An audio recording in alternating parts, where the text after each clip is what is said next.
Hi, Robert Kiyosaki again, and I'm talking in a longer form format to my Twitter account. And this one says, Bitcoin boom beating gold and silver. What does that mean? It means you better buy as much as you can now. The train is moving, the dollar is dying, silver is still affordable for everyone. And as the dollar crashes, what counts is not price, but how many coins of gold, silver, or Bitcoin do you own?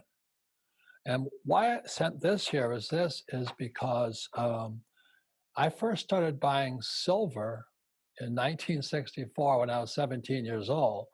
And the reason is I didn't know. I was a kid, a high school kid, and I saw this little copper tinge around the dimes and the quarters and the half dollars. I didn't know what that means, but there's a law called Gresham's Law. And Gresham's Law says that's something that we as human beings know what's real or fake. And apparently, as a kid, I kind of knew that anything with a copper tinge around the silver, the dime, quarter, or half dollar was fake.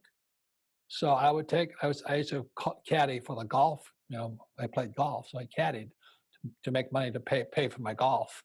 And I would take my caddy money and I take it into the bank and I trade it in for rolls of dimes, quarters, and half dollars. And I'd go through the coins.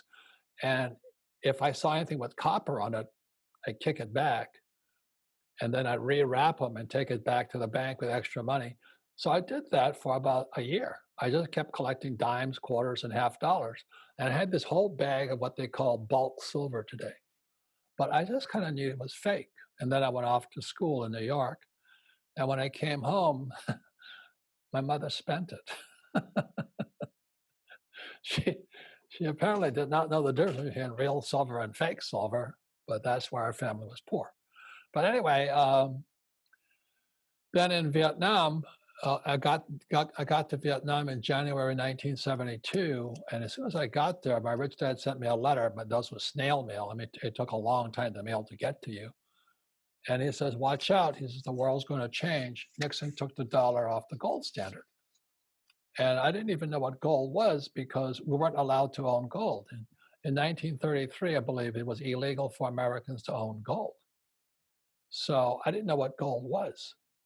So my co-pilot and I fly behind enemy lines because the North Vietnamese army had run south and the gold mine was in its way. So we're flying behind enemy lines, and that's when I started negotiating. Gold was at $35 an ounce in 1971. And by the time I got to the gold dealer at this gold mine, it was a little Vietnamese woman with red teeth. And I tried to buy gold from her at a discount. So I thought, well, it's $35 an ounce. It's $50 an ounce today because it was starting to rise. And she wouldn't move. She says, no, it's spot. Spot. I didn't know what spot meant. And here we are, my co-pilot and I were college graduates. And this little Vietnamese woman, I don't think she went to college, but she knew more about money than he and I did. But that was my introduction to gold. And I didn't buy any gold that day, but I let our aircraft carrier sailed into Hong Kong. And that's when I bought my first gold coin, a Krugerrand, for about $50. I still have that Krugerrand today, and it's worth approximately $2,000. So that's why I'm kind of a gold bug. So I don't save dollars because I don't trust the US dollar. And I just save gold and silver and recently Bitcoin. And the reason is because of 1971, when Nixon took the dollar off the gold standard, the dollar became fake. So now that COVID has hit and they printed more money in 2020 than they did in the first 200 years of our country. And still people are saving dollars. You should be buying some gold, some silver, and you can afford it, Bitcoin. Silver today is a bargain. I mean, today is around November 15th, I think, or whatever it is. And I can buy a silver eagle for about $30. And everybody in the world can afford $30.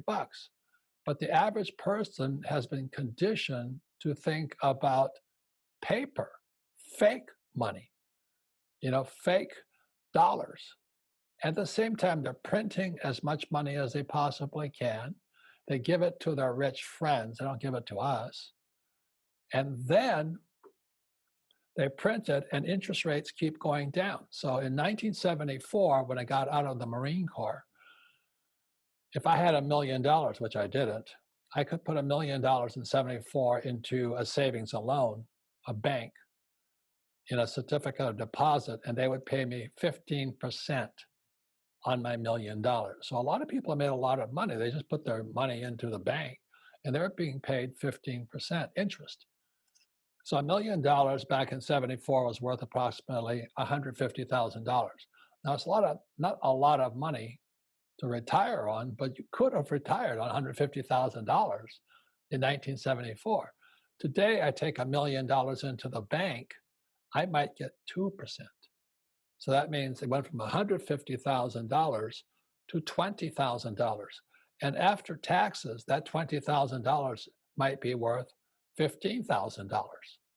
In other words, since 1974, the US dollar has lost 90% of its value, and people still say to their kids, save money.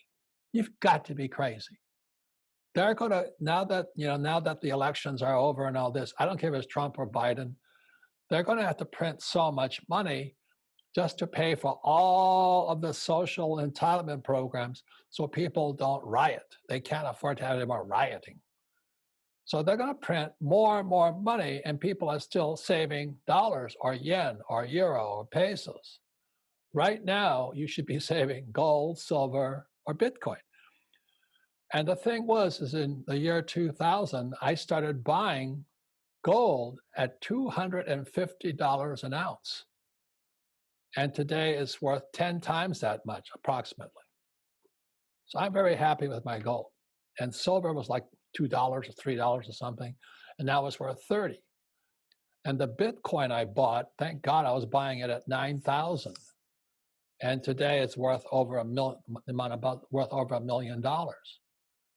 But the reason for that has nothing to do with gold, silver, or Bitcoin. It has to do with the incompetence of the Federal Reserve Bank, or the corruption of the Federal Reserve Bank, the US Treasury, and Wall Street. So I'm not saying Bitcoin, and people get into what I call pissing matches. Which is better, gold or Bitcoin? Who cares? The question is, how much do you have? That's all that counts right now. Because the reason you buy gold, silver, or Bitcoin is for the same reason. If you trust the US government or the central banks, the Fed, and Wall Street, then save money. But if you don't, then buy gold, silver, and Bitcoin. And the thing I like about Bitcoin is that I can run with it. It's just a number in my head. My trouble with my gold and silver, I got so much of it, I have to lug it. It's hard to get it around. So when I started looking into Bitcoin, it was already starting to come up. So I started buying it around 9,000. And today I think it's around 15 or 16,000. I don't know what it is. I don't count that. I just count the number of coins I have. That's it. And I'm buying more.